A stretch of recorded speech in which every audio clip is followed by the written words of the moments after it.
Ela é uma designer de experiências, facilitadora de processos de desenvolvimento humano e profissional, dentro e fora do universo corporativo. Mas a história da Luá é muito interessante, e aí nós vamos querer que ela conte.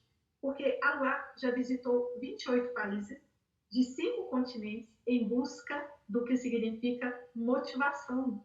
Olha que incrível! Então, ela tem uma grande experiência para nos trazer. Com certeza, nós vamos ficar perguntando. E se vocês quiserem perguntar, podem perguntar também no chat, porque nós passamos as perguntas para ela. Então, ela saiu pelo mundo buscando entender essa história da motivação, da superação e etc. Então, ela vai contar muito melhor do que eu e vai dizer como é que foi essa motivação, se isso começou do zero ou não. Inclusive, ela contou aqui nos bastidores coisas muito interessantes que eu já estou louquinha para perguntar. Mas eu vou passar a palavra para ela e ela vai trazer um pouco mais de inspiração para o nosso processo de nos reinventarmos e, especialmente, expandirmos a nossa consciência. Luá. Bom, primeiramente eu queria dar boa noite para todos que estão online. Muito obrigada, Denise, pelo convite. Obrigada, querida Adriana, também por anfitriar aí esse papo, né? Quanto jornalista que é. Sandra, minha querida amiga, facilitadora de Mahalila, quem me apresentou Mahalila, né, Sandra? Eu aprendi com você, né? Então, que bom que você está aqui comigo também. Bom, gente, acho que minha história é uma história comprida, mas a gente vai tentando jogar algumas pílulas para facilitar por aqui. Como a Denise mesmo disse, eu sou uma comunicadora, a gente fala 360 porque a gente atua em várias áreas e frentes da comunicação, né? Um pouco em rádio, TV, cinema, teatro, eventos, tudo ao mesmo tempo aqui agora. E eu acho que o que me conecta bastante a esse tema de expansão, de reinvenção, foi porque em determinado momento, eu não sei para onde eu olho aqui na câmera, enfim, em determinado momento da minha jornada, eu fui sentindo que minha alma realmente ela estava necessitando uma expansão mesmo. É como se eu não estivesse mais cabendo dentro do círculo onde eu mesma me encontrava. Então, toda comunicadora é uma intérprete de conteúdo. Então, a gente recebe os conteúdos, né, ou do teatro, ou da TV, roteiros, e a gente fala esses roteiros, interpreta esses roteiros para o público que está assistindo a gente. Em determinado momento, eu comecei a perceber que eu tinha como um talento grande a minha voz, né, a minha comunicação, e que eu gostaria de expandir isso para a produção de conteúdo. Eu queria colocar minha voz como uma voz de mudança no mundo, para fazer do mundo um lugar diferente. E eu falei, mas como eu vou fazer isso, né? Se eu fico comunicadora, se eu estar acostumada a me dar um roteiro e interpretar aquilo, então eu cheguei à conclusão que eu precisava me desafiar a uma história de vida interessante, precisava expandir, principalmente minha visão de mundo, expandir os meus limites, expandir as minhas fronteiras, e para isso eu decidi fechar minha agenda durante um longo tempo da minha vida, minha agenda de trabalho, e sair pelo mundo com meu companheiro, com o Danilo, visitando, né, os 5 continentes, conversando com uma série de pessoas, com uma simples pergunta que era: o que te motiva? Então eu queria escutar e a partir desses depoimentos talvez traduzi-los em forma de algum conteúdo interessante que pudesse tocar as pessoas. Mas acho que o mais interessante foi o porquê que eu fui estudar esse tema, por que exatamente isso, né?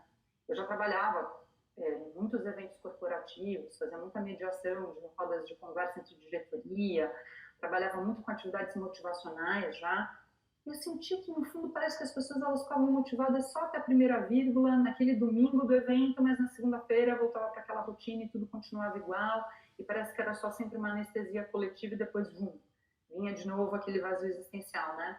E eu mesma também vinha sentindo, como eu disse, né, uma necessidade de expansão e também estava com o copo um pouco cheio já. Eu trabalhava demais, era super workaholic, trabalhando de manhã, à tarde, à noite, gravava num determinado horário, fazia locução em outro, ia para teste depois, enfim. Era uma loucura e eu também estava querendo ver até que ponto essa era uma vida que fazia sentido para mim. Então, juntando tudo, eu resolvi pisar no desconhecido, né, abandonar minha zona de conforto, e a gente fez o planejamento de uma viagem que a gente realmente passa pelos 5 continentes para sentir um pouco esse sabor das múltiplas culturas, das raças, dos credos, das comidas, de tudo diferente.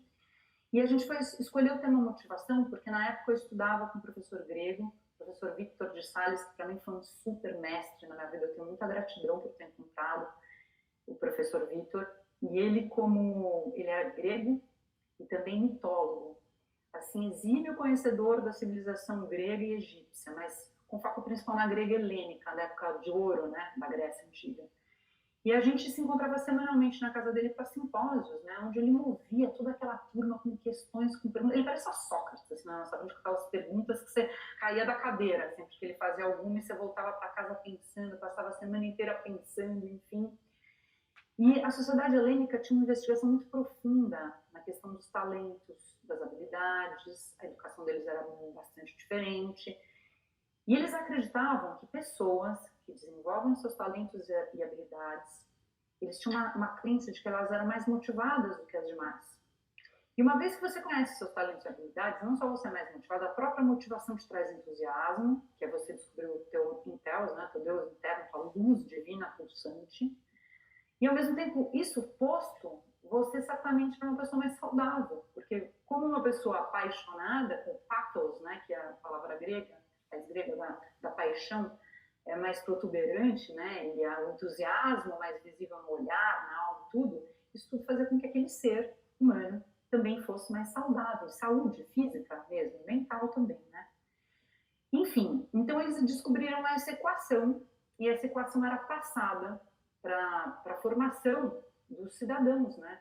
Desde pequenas as crianças, elas já iam meio que interagindo com seus talentos e habilidades, até chegar a determinado momento na maturidade que elas inclusive iam para uma praça pública para se rebatizar, porque os nomes dos cidadãos gregos tinham a ver com seus talentos, então cada nome estava totalmente associado ao talento daquele indivíduo, então eles iam para dizer se o nome escolhido pelo pai e a mãe era um nome que fazia sentido, ou eles iam trocar aquele nome, se representando para a sociedade como um novo indivíduo que carregava uma potência, um talento, e deixando bem claro para toda aquela sociedade que era para aquilo que ele ia servir a sociedade.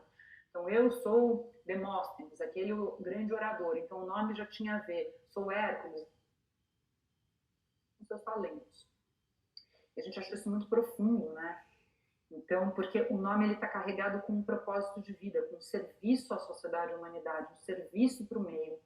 E aí a gente foi, quando a gente desenvolveu e criou o projeto, já trabalhava com motivação, eu fui tentar entender, então, qual é esse ponto central, né, da motivação, se a gente continuava pulsando isso nos dias de hoje, isso era uma fantasia helênica dos gregos de toga, né? E aí a gente saiu pelo mundo questionando todas as pessoas para tentar chegar a um consenso a respeito desse tema. Então, que só dar esse contexto para ver como eu acho que essa minha investigação, no fundo, tem muito a ver com tudo que vocês vêm conversando, abraçando e abarcando ao longo desses dias de jornada, né? Bom, acho que agora eu vou abrir para mais alguma pergunta que queiram me fazer. Luá, eu achei tão interessante isso que você colocou, porque no xamanismo norte-americano existe isso também. Inclusive tem uma expressão que é lavar a cara, tá de cara lavada, porque só que neles, eles também têm essa cultura, né, de a pessoa, o jovem, ele está próximo de alguém que tem um talento que possa ajudá-lo a desenvolver aquele, emerge, né, que o seu talento, e ele fica próximo de alguém que tem um talento semelhante para amadurecer esse talento. E quando chega um determinado momento, ele pinta o rosto com as cores da direção que tem a ver com aquele talento. E aí ele faz aquelas pinturas que também são uma espécie de iniciação. E quando aquele talento não for verdadeiro, quando ele demonstra isso, mas isso não é verdade, como, por exemplo, eu sou psicóloga, mas na hora do vamos ver eu não sou, então aquela pessoa também lava o rosto e praça pública. Então, assim, lavar a cara, tirar aquela imagem que ele passou de que não era verdade aquele talento que ele sustentava. Interessantíssimo isso, achei. Eu falei assim, nossa, incrível, também tem uma ligação lá. Eu acho que tem muitos pontos comuns entre as tradições ancestrais, né? Eu adoro estudar as tradições antigas, né? Eu, inclusive, já usei um pouco disso que você está falando num grupo de executivos que eu levei para uma tribo indígena e fiz o despertar do guerreiro interior, e a gente usou exatamente as 4 cores do xamanismo para eles mostrarem o guerreiro interno. O seu talento. Sim, foi super gostoso, assim, foi incrível, porque você levar executivos, o presidente de uma empresa para pintar a cara, mostrando qual guerreiro que ele representa, é muito forte, né? Eu acho que são acho que todas as tradições antigas, você vai estudando, é como a história de Deus, né? No fundo, todas as religiões apontam para um lugar que é muito parecido com pinturas diferentes, né? Então, eu acho que essa história dos talentos, talvez ela fosse muito mais arraigada antigamente, eu não sei se em todas as culturas, mas existem os sintomas comuns, né? Sim, é porque nós acabamos criando uma sociedade muito pragmática em que esses talentos eles não podem ser expressos, e esse é um grande problema, né? Um desvio da nossa cultura moderna, que o pensamento não é sobre o talento, é aquilo que até a Denise falou lá no primeiro dia, que nós todos temos talentos e que esses talentos precisam ser aflorados, eles precisam ser descobertos para que haja um alinhamento da nossa essência mesmo, para que você seja você, na verdade. Porque às vezes a gente começa a trabalhar em cima desse pragmatismo, dessa visão muito de produto, então aí a pessoa distorce o pensamento, distorce e vai para uma coisa que não corresponde a ela em busca de sobrevivência, esse que é o ponto. Então, e eu isso queria aproveitar. Não, pode falar, Adriana. Então, eu queria aproveitar essa sua fala para saber da Luar duas coisas. Nosso tempo está curto, mas eu quero resumidamente. Primeiro, o projeto de motivação e conclusão você chegou. E segundo, você te levou a um segundo momento, que foi o projeto de superação, né? Tem tudo a ver com o nosso tema de hoje. Então, por favor, resumidamente, Luar. Eu queria só pegar um gancho da Dani antes de responder essas duas perguntas, que eu acho super importante, que a Denise colocou na primeiro dia de jornada, que é o seguinte: talento e habilidade, por acaso o meu é comunicação, um dos meus talentos e habilidades. E todo mundo associa muito a coisas muito externas e visíveis e dons artísticos, mas isso não é verdade. Cuidar do outro pode ser talento, você lutar pelo outro pode ser o talento, no caso, vamos supor, um advogado. Existem uma série de coisas, uma área gigante de possíveis talentos, você saber cozinhar bem, apreciar, trazer o belo para o mundo, é muita coisa, só para deixar claro, tá? Que ninguém é igual a ninguém e, por acaso, só o meu talento é esse. Posto isso, bom, acho que a gente fez muitas descobertas nessa viagem, a gente tem um blog na Exame há mais de 10 anos, na revista Exame, que chama O Que Te Motiva. Lá tem uma série de matérias que a gente publicou, tanto com viés corporativo como de desenvolvimento humano, uma série de coisas, né? Acho que essa viagem trouxe uma virada muito grande de expressão minha no mundo, sim, de uma expansão. Acho que a gente está, todos nós estamos aqui em busca de uma espiral ascendente, né? Nós estamos sempre buscando subir, pelo menos aqueles que estão em busca de expansão ou de desenvolvimento da sua alma, do seu espírito, da sua personalidade. Então, ele realmente trouxe um novo momento para mim, muito diferente do anterior, né? Sim, hoje em dia eu tenho uma boa parte do tempo destinado à produção de conteúdo. Então, eu consegui meu objetivo. E acho que dentre as coisas que eu descobri, agora eu vou ser um pouco mais filosófica e mais, talvez, com um olhar talvez até mais espiritual, para resumir o suprassumo daquilo que eu descobri, tá? Porque acho que se a gente for entrar em cada uma das motivações, eu escrevi matéria sobre cada uma das motivações, matérias comprovando que a teoria dos helênicos estava certa. Então, sim, pessoas que desenvolvem seus talentos e habilidades são mais motivadas do que as demais, têm os olhos mais brilhantes. E os gregos falavam uma coisa muito legal: você não necessariamente você tem que viver, o seu dinheiro tem que vir a partir dos seus talentos e habilidades. Eles até dividiam o trabalho em dois, erga e douleia, que são duas coisas bem diferentes. Então, o trabalho para sobrevivência e subsistência, que é a douleia, e a erga, que é o trabalho que te eleva, né? Eleva o seu espírito, eleva a sua alma, te faz chegar num outro lugar. E não necessariamente todos nós temos esses dois tipos de trabalho juntos, colados. Mas os gregos deixavam um recado bem dado, falavam assim: as pessoas que negam a sua erga, eles são como se eles fossem contra a sua própria existência, eles remassem contra a maré da sua própria existência. E é no exercício da erga, daquilo que você veio para fazer, seus talentos e habilidades, que você se eleva. Por isso que é erga, de ergonomia, de erguer, né? De estado de conforto e de erguer, a mesma raiz da palavra que é grega. Então, também uma outra coisa que acho que para a gente sair um pouco desse massacre que está virando, essa coisa do propósito, de fazer todo mundo ter que correr, descobrir ele a qualquer custo e ter que necessariamente abandonar tudo para trabalhar a partir do propósito, eles falavam assim: pelo menos você tem que destinar parte do seu tempo para o desenvolvimento da sua erga. E conforme você vai desenvolvendo aquilo que você ama, as suas habilidades, muito provavelmente, se você está fazendo uma coisa que você detesta para a sua sobrevivência, uma hora o copo da erga vai ficando mais cheio, mais cheio, mais cheio, e você consegue fazer uma transição saudável e pular para o lado da sua erga. Mas tem gente, talvez, trabalha num cargo público, tá ali, feliz da vida com o salário todo mês, no final do mês, e aí ele tem um hobby, ou aos finais de semana, faz algo que eleva absolutamente aquela alma. Então, só para a gente sair um pouco dessa ditadura do propósito, que de repente todo mundo tem que acordar no dia seguinte e falar, nossa, vou trocar tudo, vou rasgar tudo, vou queimar tudo. Não é uma coisa que tem que ser com muito cuidado com a alma, com muito carinho, com muito acolhimento. Essas viradas de vida, essas transições, acho que elas têm que ser feitas com calma, sabe?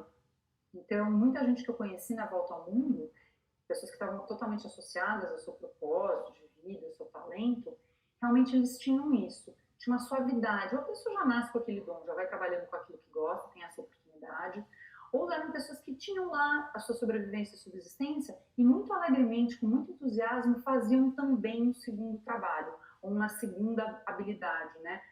Paga, remunerada ou não. Isso foi muito lindo. Agora, o suprassumo, né, da viagem, agora que eu disse que ia para um lado um pouco mais espiritual, perguntando a motivação para pessoas das mais variadas raças, credos e culturas, a gente vai chegando a uma conclusão muito interessante, gente, que no fundo o ser humano, ele briga por fronteira, ele briga por credo, por religião, por crença, por inteligência, por uma série de coisas, mas nós, a raça humana, chama de raça humana, nós humanoides, somos extremamente parecidos. Nós somos muito mais irmanados do que a gente imagina. A gente tem as necessidades básicas muito mais parecidas, as necessidades filosóficas e espirituais muito mais parecidas do que a gente imagina. Então, se eu pegar todas as centenas, talvez tenha chegado até quase 1000 perguntas para pessoas que eu fiz, e não são só 28 países, porque às vezes você fala com um dinamarquês que está no Laos, você fala com um suíço que está na Tailândia, então o escopo foi grande de pessoas de várias faixas etárias também, níveis sociais e tal.